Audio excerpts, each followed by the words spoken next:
नमस्कार, FM news देख रहे हैं आप। मैं हूं आपके साथ प्रीव्रत दीक्षित। इस बुलेटिन में आप सभी का स्वागत है। रुक कर लेते हैं उत्तराखंड की कुछ अहम खबरों की ओर, जहां पर आपको बता दें कि प्रदेश में यूकेएसएससी पेपर लीक घोटाला और उत्तराखंड की विधानसभा से लेकर सचिवालय तक नियुक्तियों में हुई घपलेबाजी पर अब सीबीआई जांच की मांग तेज हो गई है। साथ ही आपको बता दें कि थराली में भी भर्ती प्रकरण पर सीबीआई जांच की मांग को लेकर कई राजनीतिक दलों से जुड़े हुए समाज सेवियों और जनप्रतिनिधियों ने तहसीलदार थराली के माध्यम से राष्ट्रपति को ज्ञापन भेजा है और उत्तराखंड में हुए भर्ती घोटाले की सीबीआई जांच की मांग की है।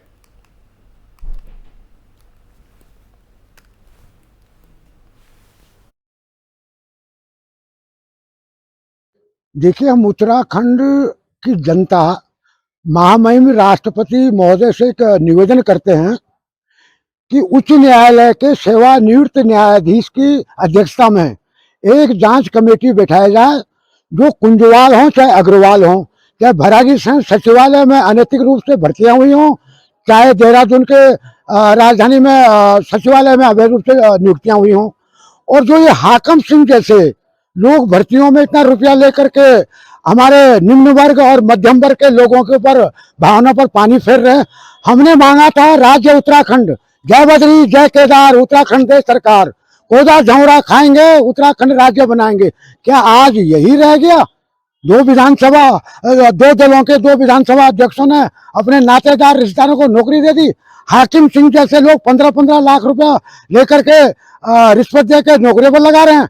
अगर बंगाल के एक शिक्षा मंत्री पर ईडी सीबीआई की जांच होकर के वो जेल जा सकता है, तो हमारे उत्तराखंड में एक संवैधानिक विधान के तहत, चाहे कुंजवाल हो चाहे अग्रवाल हो, ऐसा वाल बन गए हैं जैसे पहाड़ में पानी को कंट्रोल करने के लिए गेट वाल बनता है।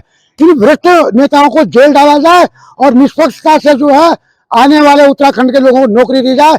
जय बद्री जय। हमारा पूरा जनपद चमोली उत्तराखंड के युवा बेरोजगार जो आंदोलनरत हैं और जिनके भविष्य के लिए ये उत्तराखंड राज्य का निर्माण हुआ था, उस राज्य के गठन के बाद से आज तक तमाम प्रकार की भर्तियों में जो धांधलियां हुई हैं, जो अनियमितताएं हुई हैं, उसकी सीबीआई से जांच हो और वो भी हाई कोर्ट के सिटिंग जज के निगरानी में हो।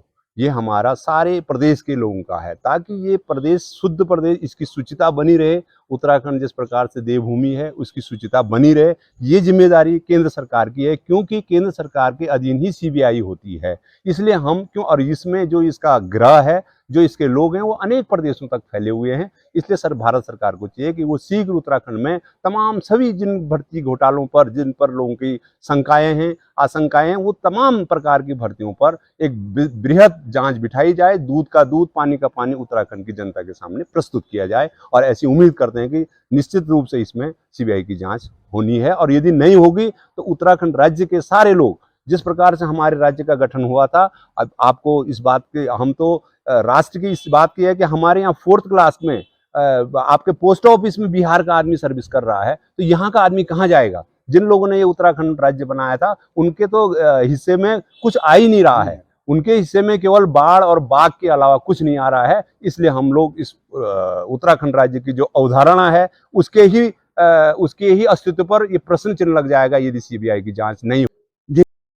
तो वहीं सितारगंज से खबर है, जहां पर सितारगंज के केंद्रीय कारागार के उम्र कैद की संदिग्ध परिस्थितियों में मौत हो गई। साथ ही आपको बता दें पुलिस ने शव को पोस्टमार्टम के लिए भेज दिया है और मृतक मूल रूप से रुद्रपुर का निवासी था, जबकि वर्तमान में मृतक के स्वजन गदरपुर के जाफरपुर में रहते हैं और जेल प्रशासन ने स्वजनों को शव को सुपुर्द कर दिया है।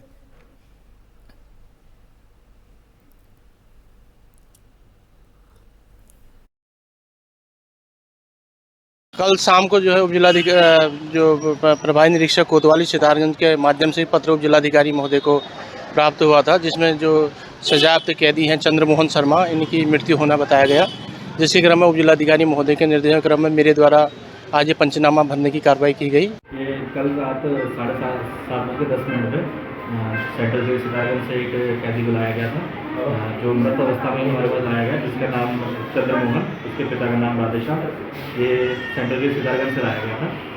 वहाँ ये चक्कर खा के गिरा, तो उसको यहाँ लाया गया, तो हमारे जब जाए तो ये मृत अवस्था में ही था, और जिसकी सूचना हमने पुलिस को दी और आज पोस्टमार्टम के लिए बॉडी। ये रहने वाले रुद्रपुर के इस समय एड्रेस चेंज हो गया, जाफरपुर पहुँच गए। फिलहाल ये उम्र कैद काट रहे थे 308 में। 302 है सर, 302। 302। इनका ये हुए थे इनको 12 साल पूरे हुए 12 साल थे। पूरे हुए, 13वां साल लग गया। 13वां साल लग गया था। जमीन का विवाद चल रहा था, जमीन के विवाद के चक्कर में किसी की जमीनी हत्या विवाद हुई थी। पे हत्या हुई थी किसी और की, करी किसी और ने, लेकिन नाम आ गया था इनका। कल शाम वहीं आईडीपीएल चौकी क्षेत्र में खाली प्लॉट में रखे 2 यूनिपोल को 5 चोर चोरी कर ले गए थे। इस दौरान पुलिस ने सभी 5 आरोपियों को रंगे हाथ गिरफ्तार कर लिया है और पुलिस ने चौकी से कार, ट्रक और हाइड्रा मशीन भी बरामद कर ली है। और आपको बता दें कि पुलिस ने आरोपियों के खिलाफ संबंधित धाराओं में मुकदमा दर्ज किया है और न्यायालय में पेश करने के बाद जेल भेज दिया गया है।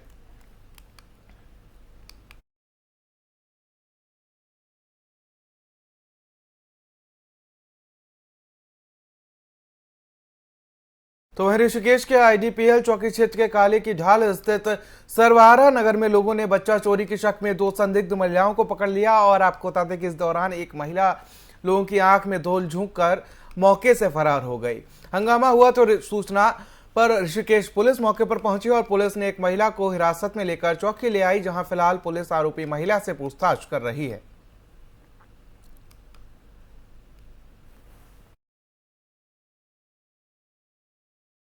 रंजीत भैया। क्या हुआ था आपके साथ? मेरे घर में मेरी बेटी थी ना, घर में अकेली, तो ये औरतें 2 जने थे, एक बाहर खड़ी थी, उस पे एक बैग था और हरे रंग की साड़ी पहन रखी थी, और एक ये घर के अंदर घुस गई आके, और घर के अंदर घुस के मेरी बेटी को बुलाने लगी है ये कि इधर आओ। तो फिर ये नहीं आई, इसने बोला ना मैं नहीं आ रही। तो फिर उधर से जाके जब मैं दूसरी जगह कमरा और भी है ना हमारा, तो मैं वहाँ पे बैठा था, इसने बोला पापा मैं वो ना 2 जने आके मेरे को बुला रहे हो। तो जब तक मेरे को बुलाने आई, मैं आया तब तक देखो जी भाग गई है। फिर मैं उधर चला गया और ये लोग इधर की तरफ आ गए। फिर मैं उधर गली में इसको लेके घूमने लगा, क्योंकि मैं तो पहचान नहीं पाऊंगा, यही बताएगी कौन थी। इसको लेके मैं हर गली में ढूंढता रहा। फिर कई देर बाद ये मिली है दूसरी वाली के पापा ये थी। तब इसको बड़े मैंने इससे पूछा मैंने दोबारा कि आप हमारे घर में क्यों घुसे? कह रहे मुझे पानी चाहिए। मैंने बोला किसी के घर में ऐसे बिना पानी के घुस जाओगे हैं? आप पानी के लेने के लिए किसी घर के अंदर ऐसे घुस जाओगे? और उसके बेटी को किस लिए बुला रहे हो आप? क्या अब मैंने को ये सब कुछ नहीं पूछा। मैंने बोला ये क्या कर रहे हैं, ये तो गलत है ना। क्या लगा आपको? आपने पुलिस के हवाले किया उनको पकड़ के? हाँ, ये हमने पुलिस को फोन किया, फिर पुलिस को हवाले कर रखा है हमने उनको। पुलिस नहीं आई थी आपको लेके आए? नहीं, हमने फोन किया पुलिस को। पुलिस आई थी? हाँ। क्या लग रहा है आपको देख के, ऐसे महिला को देख के क्या लग रहा है? ये लग रहा है कि ये बच्चे के गिरने वाले ये थे, क्योंकि दूसरी थी वो तो मिली नहीं है, अभी नहीं मिली? अभी वो नहीं मिली है। उसने हरे रंग की साड़ी पहन रखी है, उस पर एक बड़ा सा बैग है, जैसे पन्नी का बैग नहीं होता है, उसे लाइलन टाइप का बैग आता है नहीं, वैसा बैग है उस पर बड़ा टाइप का, और हरे रंग का साड़ी पहन रखा उसने। पुलिस में लिखी शिकायत दे दी आप लोगों ने? रंजीत भैया।